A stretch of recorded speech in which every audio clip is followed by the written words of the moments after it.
welcome to F1 Now. In this video we're going to be giving you the race review to the Singapore Grand Prix. This was the greatest race so far this year and could still be when all is said and done in November.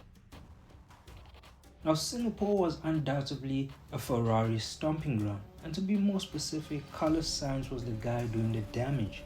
Coming into this one, we heard that this track might not suit Red Bull, but we really didn't expect them to be this bad. I mean, honestly, their quali was comical, but signs on how the race was going to go started creeping up during the free practices. Ferrari with Sainz were bang on in every practice session, followed closely behind by Russell, who was another driver that was feeling this track. Now with quali finished, both Red Bulls finished outside the top 10, which was pretty significant, because I don't think anyone thought there would be a possibility they might make their way back into the podium positions like before.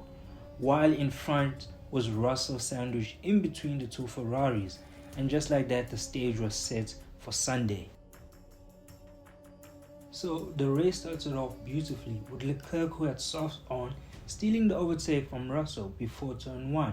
I would guess Russell had some wheel spin at the start, because soon he was side by side with his teammate Hamilton, who had already dispatched Norris from 4th, but there wasn't enough space on turn 1, forcing Hamilton to go out of track and coming out in front of Russell at turn 3. But because Hamilton had gained a clear advantage by going off track, he gave the position back to Russell and then took some time before also giving 4th back to Norris, which I found confusing because when he went off track he was well clear of Norris.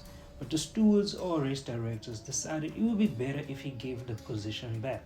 So up front it was a Ferrari 1-2, and right at the back there was a little bit of a tussle between Yuki and Perez. Now this I thought would be a clear penalty to Perez, because he went right into the right side of Yuki's car, which would ultimately end his race. In this weekend really I feel that both Red Bull drivers got away with a lot with impeding and crashing into others. I mean, in quali and the race, Yuki fell victim to the Red Bull drivers, and there was no punishment for this.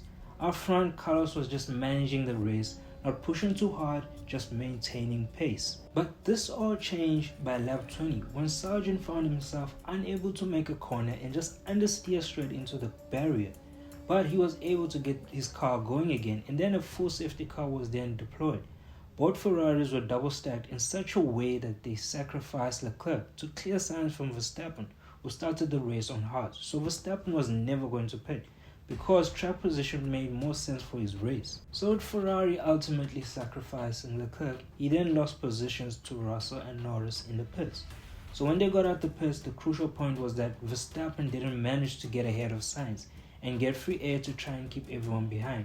When the race started, havoc then began, with both Red Bull cars being sitting ducks, Russell and Norris making overtakes on both Red Bull cars at the same time. Even Hamilton tried a cheeky move to get Perez right when Norris had just passed him, but the move was never on. By lap 27, Norris was effectively ahead of Verstappen, and Hamilton behind had also gone past Perez and Verstappen, freeing him to chase Norris. And on lap 37, we got to see some amazing driving, with Alonso trying to make a move on Perez, but overcooking it in the corner, which amazingly brought Ocon into play. For a few corners, we got to see Ocon and Alonso going at it right behind Perez, eventually Ocon coming out on top. But shamefully, Ocon had to retire his car with PU failure, another Singapore race in which Ocon doesn't get to finish. That brought out the virtual safety car, and just like that, Mercedes played their hand and pitted for the medium tires they had saved during free practice. From then on, it was clear that the W14s would be setting qualifying laps until the end. So by lap 53, Russell and Hamilton were right behind Leclerc, and Russell made light work out of him. Now on the next lap, Hamilton also made the important pass on Leclerc, and again the W14s were moving in unison, closing in on the McLaren. I just have to say, watching those W14s move at that rate together was incredible. And it was like watching the fighter jet scene from the recent Top Gun movie. From lap 58, Sainz made the brilliant decision to hold back a bit to give Norris DRS to fight against the W14. Now, Russell at one point had the chance to overtake Norris by laying the dummy into the corner, but when he was side by side on track, he hit a bump on track that just snuffed out the momentum from his car, On the last lap, just like that, all good things must come to an end because Russell hit the barrier on turn 12, ultimately ending his challenge and race.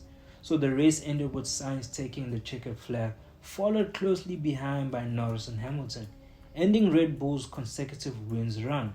I should also say that this might be the closest finish for pole in the race we've had all year. Now that is it for this weekend Singapore Grand Prix race review. It's definitely been a good and entertaining couple of nights at the Marina Bay, and Red Bull has in fact been finally dethroned at the top step by another team, but they will be looking to bounce back hard in Japan. So with that, thank you for watching this video and bye for now.